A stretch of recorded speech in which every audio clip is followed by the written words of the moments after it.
Welcome to Wrestlemania 10. The card's getting shorter. Will we finally reach 100% accuracy? Let's find out.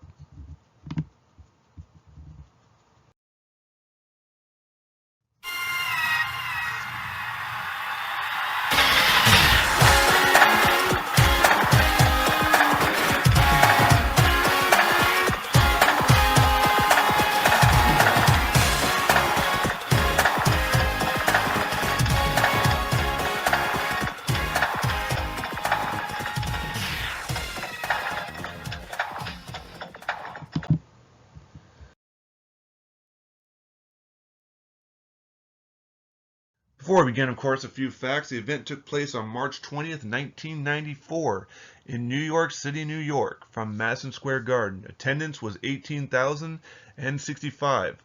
Hulk Hogan was not at this event. First time ever. 24 wrestlers participated in this event, but 4 were in a dark match, so technically 20 people competed live on television.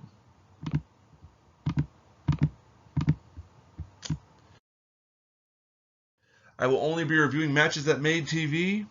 I will not be including managers, valets, non-wrestlers. Custom figures are still not counted, although today, since this is the 10th one, 1, 5, and 10, we will be going through another custom figure appreciation. So, hope you look forward to that. Let's begin.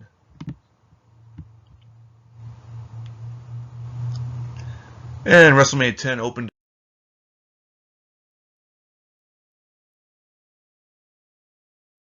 up with Bret Hart versus Owen Hart, and it's not accurate. The Bret Hart, though, does represent that event.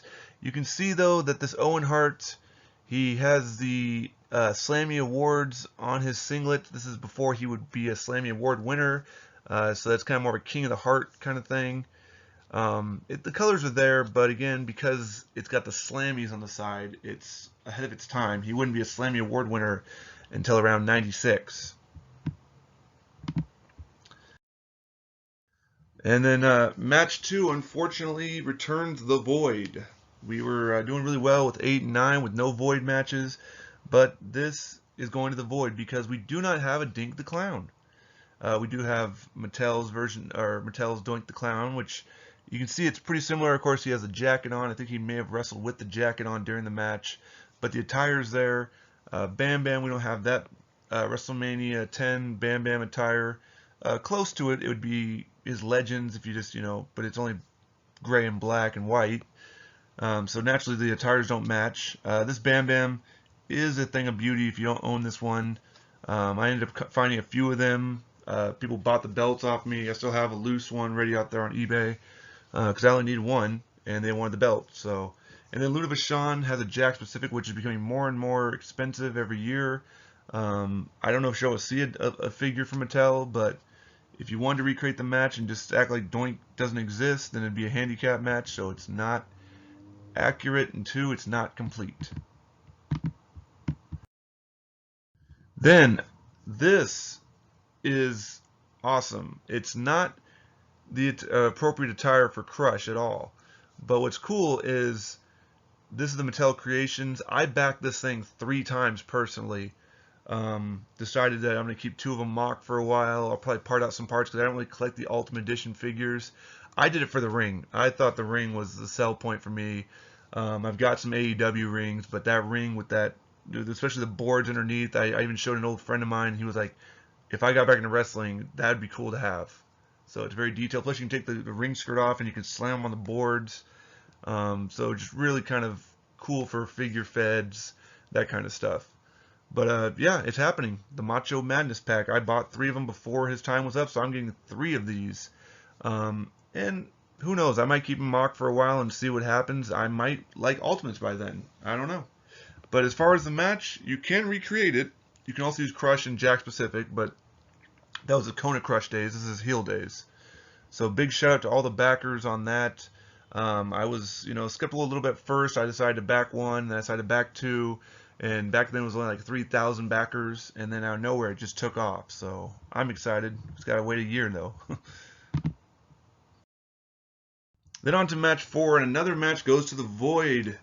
And sadly, it's another person we don't have, Leilani Kai. Now, this is, of course, 10 years down the road from when she fought Wendy Richter. We do have an Alundra Blaze. Of course, Alundra is not in her WrestleMania 10 attire gear. She does come with the pink belt, which I think at that point it was pink, so it is accurate. But without Leilani Kai, we still miss another women's match so far down the road. Like, we didn't see a lot of women's matches. They retired the division for a while. So, fortunately, we've only got Alundra Blaze. Maybe we'll get Leilani Kai one day, or she might be forever in the void.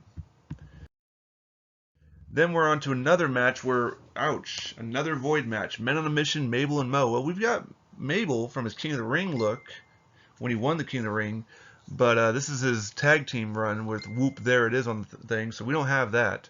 And of course, the Quebecers, we do have Jacques, who's known as the Mountie, but it's pretty much the same attire. They just call themselves the Quebecers, but no Pierre. So until we get a Pierre and we get maybe the Mattel takes over, obviously Jack Pacific is no longer in the wrestling game. We have a Mabel, but unless they decide to redo Mabel, I'm hoping for a Big Daddy V personally. But if they do, then maybe. Otherwise, without Mo, we're still in Pierre. This match doesn't exist. Then there was the World Heavyweight Championship, Lex Luger, and you see right there, that pretty much the attire from that match. It matches it very well. Of course, Yoko also matches very well. This is a recreated, accurate match right here. Then we've got match 7 of WrestleMania 10, Earthquake versus Atom Bomb. And Jack Pacific, except for missing some knee pads, you can kind of recreate this match. Of course, people have been saying Mattel should make an Atom Bomb. I'm told, though, through my sources and through people I've seen online, that he signed with a different company, more, niche company. They're creating a current figure of him, like in a retro style. Maybe he'll go uncensored. Who knows? We'll find out. But for right now, this is the way to make an accurate match. You just gotta get the 2 classic Jack Superstar figures. Getting kind of spendy though. I'll warn you, especially on Atom Bomb.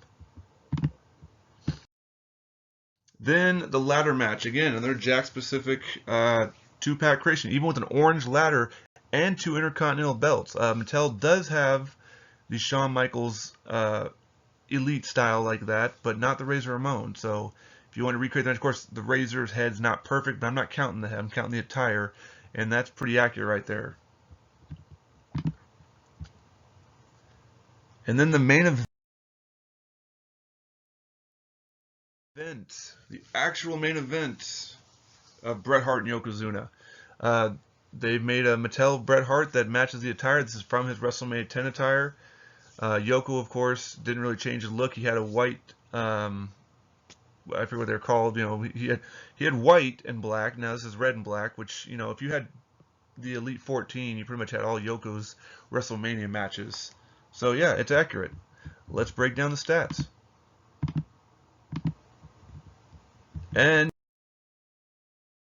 you could not recreate this WrestleMania as you're missing 4 people. Pierre of the Quebecers, Mo from Men on a Mission, Leilani Kai, and Dink the Clown. So unfortunately our streak is over. You can recreate it 66%. Jax took over the first this time with only 14 figures made of the 20. Then Hasbro was still in second with 13, and Mattel is right behind them with 12. Now, of course, Mattel still has a license. There's still a chance they can make some more of these people, so they might take first in the future. How accurate is it? Well, it's at 44%. So, no, we didn't find 100% accuracy. No, it wasn't complete. Maybe one day it could, but we'll find out in one of my future videos where I talk about the void, and that's wrestlers who don't have action figures. And I'm going to break down pretty much the first 10 WrestleManias, all the people that don't have figures, and kind of rank or the likeliness of anybody ever getting a figure from that list. So hopefully look forward to that. Now, as always, it's time for custom figure appreciation. Big Papa Pump Scott Steiner Elite style. This cost me about 170 bucks. I'm not gonna lie. It was a gentleman who made it. It was from eBay. It was from overseas. Very nicely done. I can't tell where the brush strokes begin. I think it's It looks like it's probably just decals and then smoothed over, but I can't tell. I can't see the difference in them. The style, the figure itself, unfortunately, because it came overseas, got a little beat up a little bit, so it's a little wobbly in the chest area. Could have been from the excessive heat. It didn't arrive for almost a month, so it took a while. It's still a cool posable figure. It's still movable. I don't see it or feel it getting any cracks going towards it. I don't see Steiner getting a figure anytime soon with Mattel. He's very vocal about he hates WWE, hates the Legends deal they tried to sign him to or offered to him. So I just don't see it really happening. I realize now I misspelled appreciation on the thing. So my bad on that. I'll make sure to watch that again next time. But yeah, so this is the figure. I put him on eBay. If he sells, he sells. Um, if he doesn't, he doesn't. And I still have a figure, and I still enjoy it. It's still cool looking. So again, if you have any custom figures that you want to show appreciation, or if you're a customizer yourself and you want to try to get this out there, I know I don't have that many subscribers right now. I know my views are very crumb, but maybe as these catch on, maybe as I keep doing them, remember I still got 27 more of these to do. Maybe get some eyes on your product. I know the last time Mike Ruff thanked me personally for that. He's ready to work with me on any figure I want to have customized for a fair price, of course. And so I'm hoping that more people want to jump into it. I may not buy all the figures. If you want to send me the photos or show me the photos, I might just be very cool. I'll download them and pop them in there and give you the credit for it. I don't have to necessarily personally own all of these, but these are a few that I personally own. So with that being said, I want to thank you for watching. Please feel free to leave a comment or suggestion. I'm always trying to update these. As you know, we just finished a redone series real fast, which were 1/3 of the time, hopefully less than that, to try to speed up the process and not make you feel like I'm dragging on and rambling. I do have a thing though. If I get 15 new subscribers, then the next planned video will drop on that day. So I've already, like I said, I'm putting these out. They're gonna start going about once a week now. But if I see 15 new people pop up on the stats, then I will drop that video that day and just move everybody, move them around again. Check back next week though as we look at WrestleMania 11. Again, your comments are welcome. Thanks for watching, and let's find out if WrestleMania 11 will be 100% accurate if we can complete it.